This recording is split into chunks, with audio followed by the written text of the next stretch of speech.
The great hall didn't just go quiet. It died. Alpha King Draven froze mid-step. He ignored the wall of perfume coming from the 20 Duke's daughters, waiting for his hand. He ignored the silk. He ignored the ambition. He looked down. Something small was anchoring his foot to the floor. A toddler. Tiny, grease-stained fingers gripped the polished black leather of his boot. Draven didn't see a scullery brat. He stared at the face upturned to his. He saw the sharp, unmistakable slope of his own nose. And then the world stopped turning. He saw the eyes.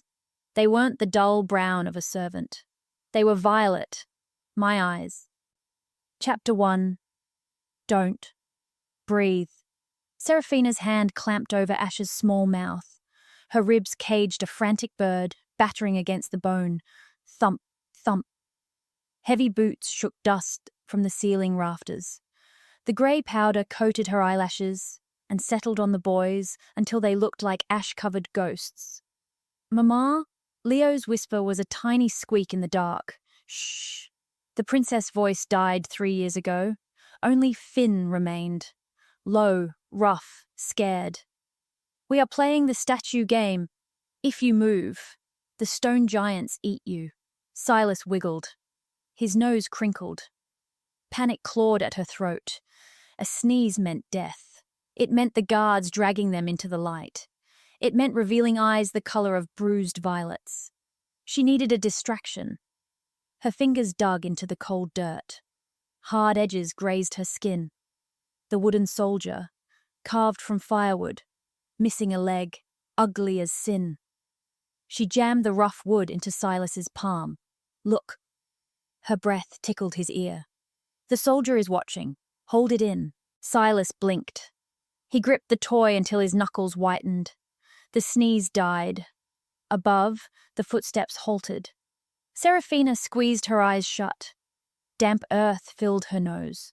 The rotting sack of turnips in the corner coated the back of her throat with a thick, sour paste. Disgusting, but safe. "Are they gone?" Leo asked. "Not yet." She gathered them close. Warmth radiated from their small bodies. They smelled of milk and soil. Innocent, not like the Alpha King, not like pine and storm clouds. Not yet. But soon. Soon they would smell like him. And then he would kill them. Alpha King Draven didn't tolerate rivals. He didn't tolerate half-breeds. And he certainly wouldn't tolerate the secret spawn of his greatest enemy. A hinge groaned at the top of the stairs. A blade of light sliced the darkness. It cut across the dirt floor. Seraphina turned to stone. Her lungs locked. The wooden soldier slipped from Silas's fingers. Clack. It rolled across the packed earth. Into the light. Against the toe of a polished black boot. Her heart stopped. A hand reached down. Scarred, dangerous. It claimed the broken toy. The castle reeked of lies. Draven stood at the cellar mouth, staring into a pool of ink. He belonged in the great hall, enduring the southern dukes and their offerings of terrified daughters. He hated it. Perfume stung his nose. Fear spiked in their scent, sour and sharp, every time he looked their way. They didn't want him. They wanted the crown. They wanted the monster who broke the north. He stepped away. The air cleared. A trail pulled him here. Not roasted pork, not wine. Wild. Crushed wildflowers buried under snow. Faint, hidden beneath grease and old onions. But his wolf snapped its jaws at the taste. Mine. Quiet. The cellar was a black pit. Why was that scent down here? He took the first stair. Wood groaned under his weight. Something rolled across the dirt below. Clack. Clack. It hit his boot. Draven froze. Leather gloves creaked as he made a fist around the object. He lifted it into the light. A toy soldier. Crude. Carved with a dull blade. But the face wasn't smiling. It snarled. Someone had carved a warrior. Who was down there? His voice wasn't a question. It was a command vibrating against the stone. Silence. Then, Thump, thump, thump, thump, thump, thump. 3 distinct rhythms, and a fourth. Faster, terrified. He descended. Shadows parted for the alpha. At the bottom, a huddle of shapes behind a barrel stack. A scullery lad in a grease-stained tunic. Cap pulled low. Dirt smearing every inch of skin. The scent hit him like a physical blow. Wildflowers radiating from the soot-stained creature. And the children. Draven narrowed his eyes. 3 toddlers stared back. Filthy, rat-like. But they had his nose. His wolf slammed against his ribs. Poops. Draven stepped forward. The lad scrambled back, bodies shielding the children. A rusty paring knife flashed in the gloom. A knife? Against him? He almost laughed. Almost. The lad's hand didn't shake. Knuckles white. Grip perfect. This wasn't a cowering servant. This was a soldier holding the line. Their eyes locked. Electricity jolted down his spine. Under the cap, under the dirt, purple. Violet, the color of northern royalty. The family he slaughtered to take this throne. You. The word scraped his throat. You aren't a servant. He tossed the wooden soldier. It landed at the lad's feet. And those aren't rats. The air burned between them. The lad stood. The disguise fell away in the set of the shoulders. Run, the woman whispered. Draven smiled. A predator's grin. Nobody runs from me? The cellar air froze. Seraphina's knuckles turned white around the rusted paring knife. Dull blade, cracked handle, a toothpick against a thunderstorm. She raised it anyway. Stay back. The command didn't belong to a servant. It belonged to a woman trained to lead armies before she learned to walk. Draven didn't blink. He took another step. The wooden stairs groaned under a massive weight. He filled the damp space, radiating a heat that warred with the cellar's chill. Rain and hot iron flooded her nose. The scent of violence, a dark, dry laugh rumbled from his chest. You think you can stop me with a potato peeler, little mouse? I think I can make you bleed. She shifted, a human shield between the monster and her triplets. Silas clung to her leg. Leo stood with small fists balled up. Fear tasted like copper on her tongue. Draven stopped. Gold flecks burned in his eyes. He didn't look at the knife. He stared at her neck, at the pulse hammering against her dirt-stained skin. The world narrowed. His gaze shifted, past her, to the boys. The northern look. His voice dropped. The mockery vanished, replaced by a lethal curiosity. Purple eyes, pale hair, but... He leaned in. He inhaled. Seraphina's secret unraveled in the dark. They smell like me. Silence crushed her chest. A confession meant death. A lie meant death. She lunged. The blade sliced the air, aimed for his shoulder, a desperate bid for 3 seconds. 3 seconds for them to run. She never made contact. Steel fingers clamped around her wrist. He didn't roar. He didn't strike. He just twisted, clatter. The knife hit the dirt. Foolish. He yanked her forward. Her chest collided with hard leather armor. You don't attack the king in his own castle. He released her.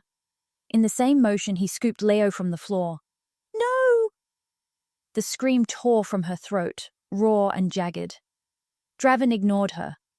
He held the boy up, examined the terrified pout. You're coming with me. He turned his burning gaze on Seraphina, all of you. The boy weighed nothing. Hollow bird bones wrapped in rags. Draven's grip tightened on the child. Not from aggression, from a sudden, blinding rage that coated his tongue in ash. Who starved a child of his blood? The world would burn for this. Put him down. The woman, the mother, vibrated with fury. She wasn't shaking from fear. She looked ready to tear out his throat with her teeth. He liked it. Court ladies fainted when he growled. This dirt-stained creature wanted war. I said we are leaving. He turned his back. The ultimate test. A king never exposes his spine to an enemy. If she was an assassin, she would strike now. She didn't. She scooped up the other two boys and scrambled after him. Draven climbed the stairs. His mind raced faster than his boots. 3 boys, 3 years old. The math was simple. It was terrifying. The night the northern capital fell, the smoke, the screams, and a woman he never saw. Just the scent of wildflowers. That scent now clung to his leather armor. He burst into the kitchen. Motion stopped. A ladle clattered to the stone floor. Guards snapped to attention, eyes bulging at the sight of their king clutching a scullery brat. "Your Majesty?" The captain stammered. "Shall we take the prisoners to the dungeon?" Draven froze. Leo reached out. A tiny, grimy hand touched the gold clasp of his cloak. The dungeon? For his own blood? No. The word rumbled through the room like distant thunder. "Clear the royal wing." The captain blinked. The royal wing, sire? But that is for the queen." Did I stutter? The guards scrambled. Armor clashed against stone. Draven marched. He didn't wait. Seraphina trailed him, panting, struggling with the weight of 2 toddlers. But she glared daggers at every servant they passed. He kicked open the heavy oak doors of the royal chambers. Lavender and expensive wax hit him. The fire crackled, warm and inviting. He set Leo on the velvet rug. The boy's eyes went wide. Seraphina rushed in. She dropped the brothers and corralled them into a corner. Her body curved around them, a shield of bone in defiance. She eyed the silk sheets, the gold-framed mirrors. Then, him. "What is this?" She spat the words. "A cage?"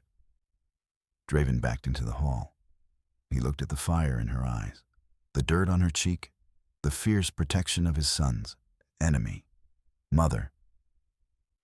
"It's not a cage." He pulled the heavy door shut. "It's a nursery." The lock clicked. He had just locked himself in with the only problem he couldn't kill. Steam choked the room. White marble, gold fixtures. It wasn't a bathroom. It was an operating theatre. Thick, oily lavender clogged Seraphina's throat, suffocating the memory of the cellar's rot. "Let us take them, miss."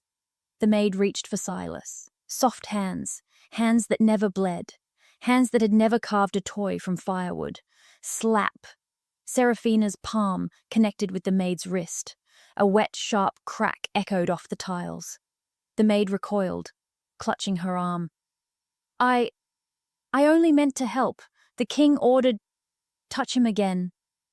Seraphina stepped forward, mud dripping from her boots onto the pristine white floor. "And you lose the hand." The 3 maids scattered like frightened birds.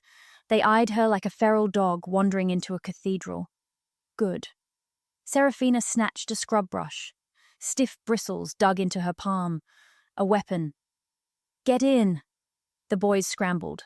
Warm water turned grey instantly. Mud swirled with expensive oils. The lavender died, replaced by the scent of wet dog and terror. She dropped to her knees. Scrub. Bristles rasped against Leo's skin. Pink turned to red. "Mama, it hurts." "I know." Her heart fractured against her ribs. "We have to get the castle off you." She scrubbed harder. She had to scour away the scent of the alpha. If they smelled like clean, generic babies, maybe he wouldn't see the truth. Maybe he wouldn't see himself. Tears pricked her eyes. She blinked them away. Princesses didn't weep. Soldiers didn't weep. She grabbed the soap. Slick. It shot from her trembling fingers. Plop. Ripples distorted the grey water. A shadow fell over the tub. Seraphina looked up. Draven filled the doorway. No armor. Just a loose white shirt. Open at the throat, revealing scarred skin. A predator at rest. He stared at the drain, at 3 years of hiding washing away in a swirl of grey filth. She should be cowering. She should be weeping into silk pillows. Instead, she was on her knees on the wet tile. A drowned rat, hair plastered to her skull, tunic soaked, clinging to ribs that poked through the fabric. But her arms moved with terrifying violence. She wasn't bathing the children. She was exorcising them, attacking the dirt like an enemy combatant. "You'll take their skin off." His voice rolled low against the marble. She spun, the scrub brush raised like a dagger. Water sprayed his boots. "They are my sons. I decide how they are washed." Draven stepped through the steam. The dirt was gone. The world tilted on its axis. The jaw lines, the eyes, the way the smallest one glared from the safety of the water. A mirror from 30 years ago. Pack, blood, mine. "They aren't just your sons." He crouched. Expensive trousers soaked up the puddle on the floor. He ignored the brush brandished at his face. He reached into the gray water. His fingers closed around the soap. He held it out. A peace offering. A challenge. Her eyes were wild. She wasn't cleaning them. She was checking for damage. She expected him to break them. "I don't hurt children." He kept his tone flat. "And I don't hurt the mothers of my children." Seraphina's grip on the brush loosened. "You killed my father." A fact. A cold stone thrown at his head. Draven didn't flinch. "I killed a tyrant, and I saved 3 princes." He stood, water dripping from his fingertips. "Finish. Dinner is in an hour, and wear the dress. You look like a potato sack." He turned. He walked. He had to leave. The lavender was dead. The room reeked of wet wildflowers and angry female. If he stayed, he would do something stupid. Like drag her out of that wet tunic to see if the rest of her skin was as fiery as her eyes. The blue silk lied. It clung like a second skin, exposing curves hidden beneath grease and wool for 3 years. Seraphina stared into the polished silver platter. Finn, the servant boy, was dead. A ghost stared back. Princess Seraphina of the Northern Pack. "Sit." Draven sat at the head of the long table. Firelight licked the scar cutting through his eyebrow. No crown, just the lethal grace of a predator holding a fork. She sank into the velvet chair. It was too soft. It felt like quicksand. No food, just parchment and a quill. "Eat." He pointed to the roasted venison with his knife. "But first, sign." Seraphina touched the paper. Her fingers were steady, ice cold. She read the terms. Ward of the Crown. Protected guest. Surrender of parental rights. A cage. A gilded, velvet-lined cage where she would rot while he turned her sons into soldiers. A laugh clawed its way up her throat. Sharp. Glass. Breaking. "You think I will sign this?" Draven didn't pause his chewing. "You have no choice. You are a servant with no army. You have 3 children who need protection from the wolves at my door. I don't need your protection, and neither do they." She shoved the paper aside. She reached for the crystal goblet. Heavy, expensive. She tipped it. Dark red liquid bled across the pristine white linen, a wound opening on the table. Draven stood. His chair scraped violently against the stone floor. "What are you doing?" Seraphina didn't look up. She dipped a finger into the pool. Cool, sticky wine. She drew a line, a curve, 3 X's. "Your southern border is weak." Her voice dropped to the low, tactical register of a war room. "The river dried up last summer. You have guards here and here." She tapped the red spots. "But the mud flats are solid now. A small force crosses at night." The air in the room thickened. She looked up. She met his gaze. "If I were leading the rebellion, I wouldn't attack your gates. I would walk right through your back door while you were busy writing contracts." The wine wasn't a stain. It was a map. A perfect bleeding map. Draven's mind raced. The dried river. His generals missed it. They thought the mud was deep enough to swallow horses. But she knew. A scullery maid didn't know tactical geography. A servant didn't know migration patterns. A terrified mother didn't look at a king with that kind of cold, calculating arrogance. He looked at her. Really looked. The chin held high. The wine-stained finger that didn't tremble. The realization punched him in the gut. This wasn't Finn. This wasn't a village conquest. You. He circled the table. Slow, approaching a wild animal that had just bared its teeth. The temperature in the room spiked. The mud flats, he said softly. My father died on those flats, a trap set by the Northern general. Seraphina didn't flinch. She stared straight ahead. It was a good trap. Her voice shook, not with fear, with pride. Draven stopped behind her chair. He smelled her. Soap, wine, the underlying scent of winter and wildflowers that had haunted his cellar. He touched a lock of pale hair, softer than the silk she wore. He leaned down. His lips brushed the shell of her ear. You aren't a servant. The vibration of his voice made her shiver. No. And you aren't just a mother.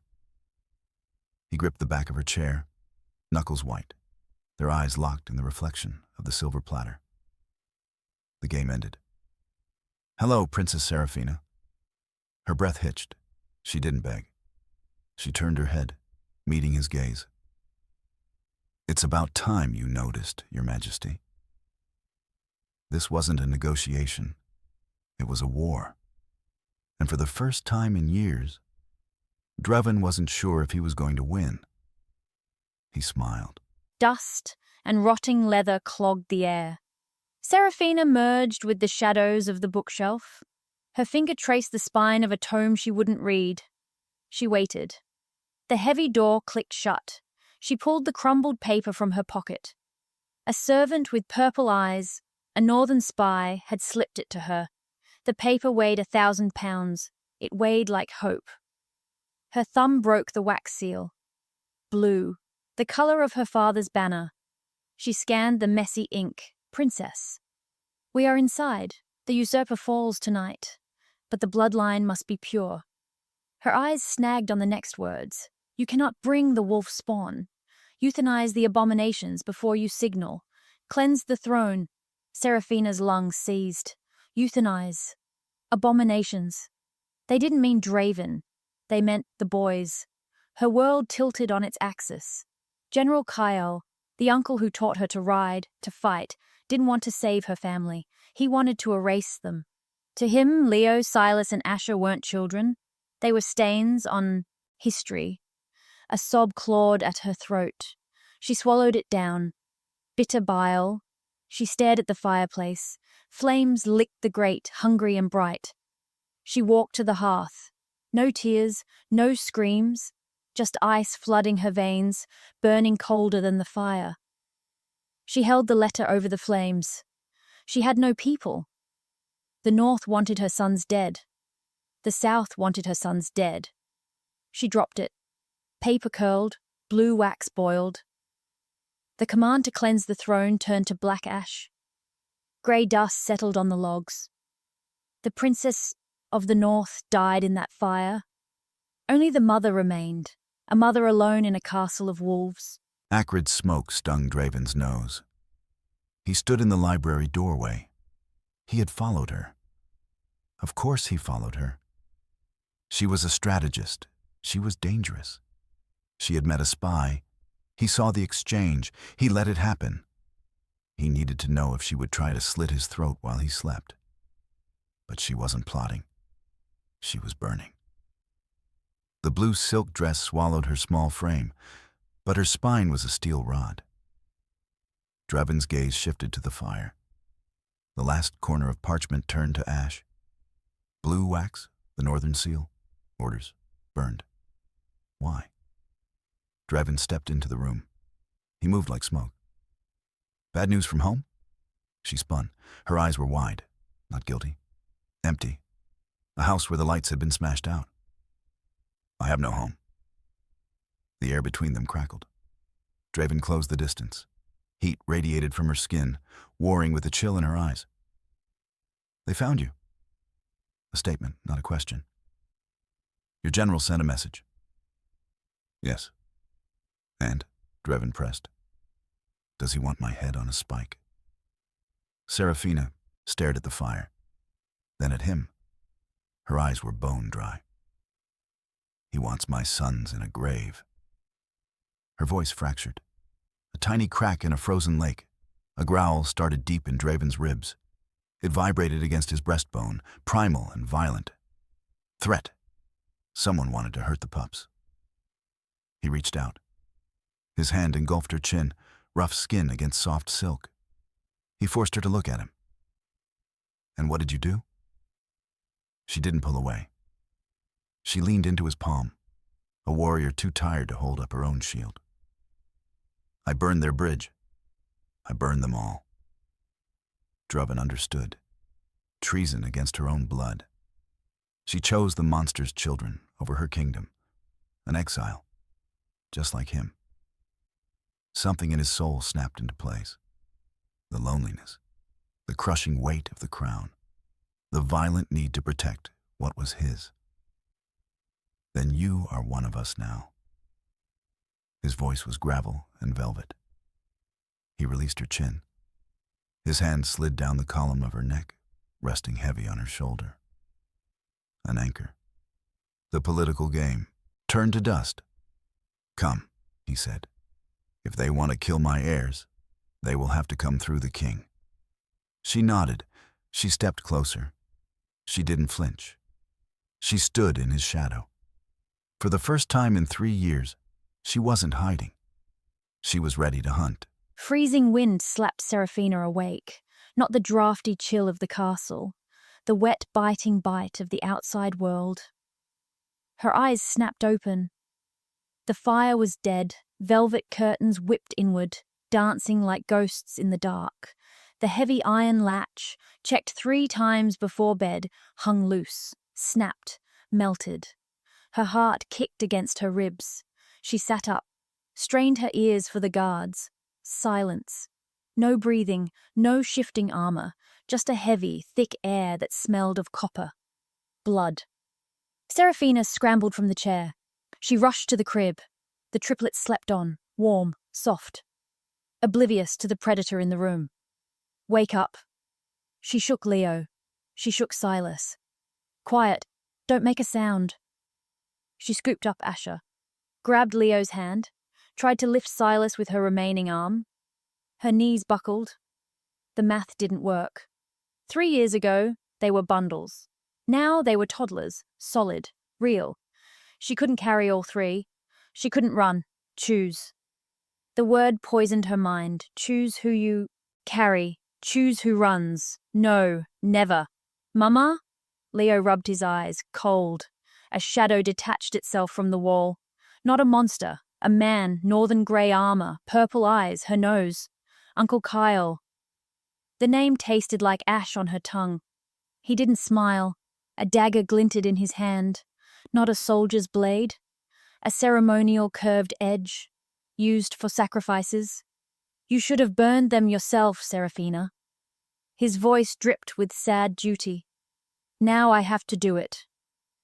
Seraphina stepped back. She planted her body between the blade and the crib. "You won't touch them." She was barefoot, wearing a nightgown, unarmed. He was a general. He stepped forward. For the north. Glass shattered 3 hallways away. Draven's head snapped up.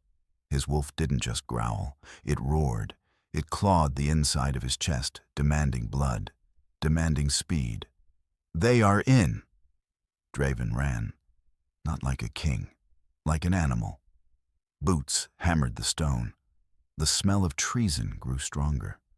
Northern steel, wet fur. He cornered the royal wing. 2 guards lay on the floor. Throats opened. A traitor stood by the nursery door, fumbling with keys, locking it from the outside, trapping them in. Draven launched himself.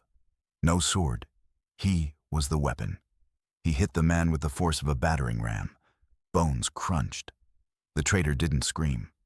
Draven threw him against the stone wall. Their eyes locked. The traitor's life ended. Draven didn't blink. He grabbed the handle. Locked. He pounded the wood. "Seraphina!" Silence roared back. Then, a voice inside. Male.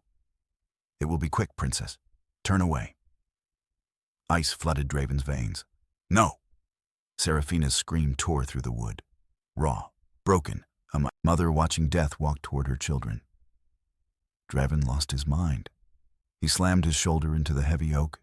It splintered, but it held, reinforced against armies, built to keep the world out. Now, it kept him from the only things that mattered. "Get away from him! Kale, please!" Kale, the northern general, the family, a crash inside, a child crying out in pain. "Open this door!" Draven roared. He hit it again. Again. Wood cracked. Splinters dug into his shoulder. Blood soaked his white shirt. He didn't stop. Red vision, lungs burning. 3 seconds. He had 3 seconds before his sons were dead. She was fighting. He could hear her fighting. Unarmed. Small. Fighting a general to save his bloodline. Draven took a step back. He channeled every ounce of strength, every drop of alpha power. He was going to break this door down. Or he was going to break himself trying. The nursery became a slaughterhouse. Kyle ignored her. He focused on Asher. The toddler gripped the crib bars, knuckles white, eyes wide with a terror he couldn't name. "It is a mercy." Kyle raised the dagger. Silver caught the dying ember light. Fear paralyzed Seraphina's legs. The old Seraphina, the princess who waited for guards, the girl who believed titles were shields, froze.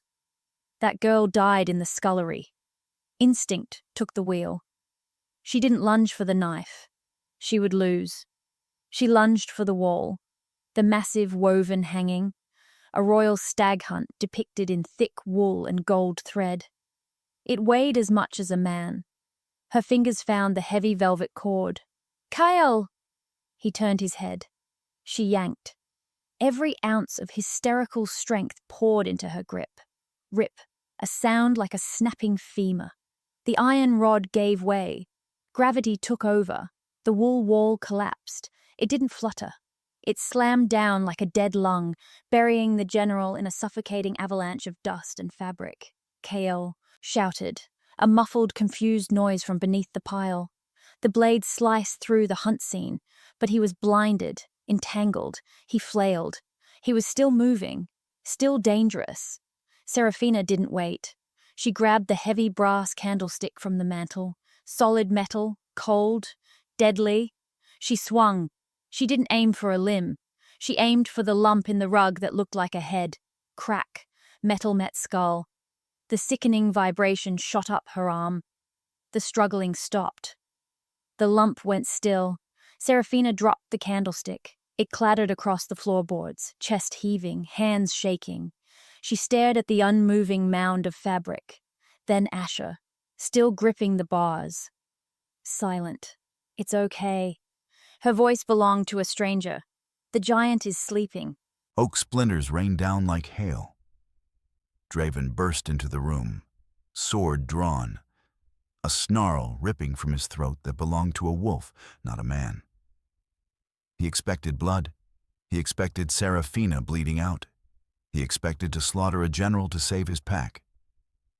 He found a mountain of wool on the floor, and standing over it, her, Seraphina. White nightgown torn at the shoulder, hair a wild halo of static and sweat. Barefoot. At her feet lay the general, buried under the queen's weaving. Adrenaline crashed into a wall. Violence suddenly had nowhere to go. She didn't need him. Her eyes locked with his. Not prey. Predator. Pupils blown wide, swallowing the violet irises. Flat. Cold. "Is he dead?" Draven's voice scraped like sandpaper. "I don't know." She ignored the body. She walked to the crib.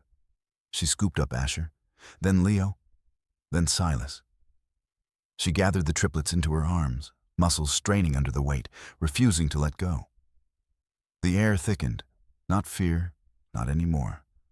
Iron, ozone, after a lightning strike. The scent of a kill. Draven stepped over the broken door. He stepped over the unconscious traitor without checking for a breath.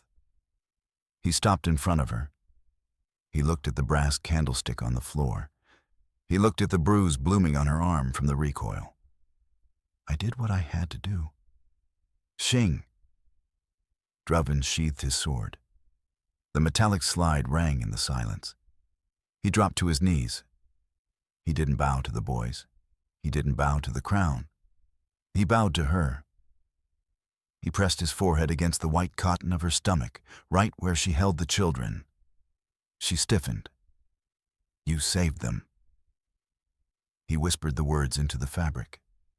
You saved the pack. Her hand, the hand that had just bludgeoned a general, came down.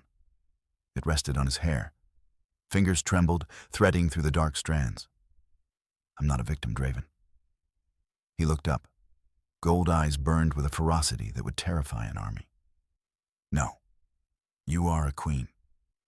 The war outside didn't matter. The rebellionists didn't matter. The most dangerous thing in the kingdom stood right in front of him, holding his children, and she was his. Snow buried the blood in the courtyard, a white shroud over a red sin. The northern balcony froze the air in Seraphina's lungs. Wind whipped hair across her eyes, but the cold didn't bite. Not under the weight of Draven's fur-lined cloak. It crushed her shoulders, heavy, warm, cedar and wood smoke clinging to the pelt. Her fingers tightened around the stolen ivory. The White Queen, smooth, cool bone against her palm. Last night the castle bled. Kyle rotted in the dungeon. The rebellion broke, not by a sword, but by a mother refusing to be a pawn. The oak door groaned behind her. She didn't turn. She knew the rhythm of those boots. Heavy, deliberate, possessive. Heat radiated against her spine, a living wall shielding her from the wind. The boys are sleeping. His voice scraped like gravel. Guards are doubled. Good. She wasn't planning an escape anymore. There was nowhere to run. The North wanted her dead. The South stood behind her. She turned. She held up the chess piece. You called me a queen last night. She searched his face. Was that a lie? A tactic to keep me calm? Gold eyes burned into hers. No deception, just terrifying intensity. He reached out. He covered her hand, crushing the ivory queen into her skin. I don't lie about power, Seraphina. And I don't lie about my mate. The word hung in the freezing air. Mate. He said it, out loud, in the light of day. She didn't pull away. She stepped closer. I am not a docile wife, Draven. I will not sit in the nursery and embroider while you rule. I am a strategist. I am a wolf of the North. His smile was a wicked, sharp thing. I'm counting on it. Sun fractured the gray clouds. It lit her up, wild, messy hair, wrapped in his furs, holding a chess piece like a weapon. 10 years of fear, 10 years of the Monster King. But monsters don't build legacies. Monsters don't raise sons. Draven reached into his tunic. Gold flashed. The royal signet, heavy. The crest of the Alpha King. He took her hand. He didn't choose her ring finger. He slid the massive band onto her thumb. This grants command over the armies, access to the treasury, the power of execution. Seraphina stared at the gold. It looked alien against her pale skin. Her voice trembled. Why? This is your authority. No, it is ours. He stepped closer. He pulled her flush against him. He buried his face in the crook of her neck, inhaled wildflowers and snow. They will come for us again, she whispered against his chest. The rebellion, the dukes, they will try to take the boys. Draven looked out over the snowy kingdom, walls, armies, but mostly the woman in his arms and The 3 heartbeats in the nursery. He tightened his grip. Let them come. The growl returned, vibrating against her ribs. We have the walls. We have the army. He kissed her forehead. A seal. A promise. And we have the strategist. Seraphina looked up. She didn't smile. She just tightened her grip on the chess piece. Checkmate.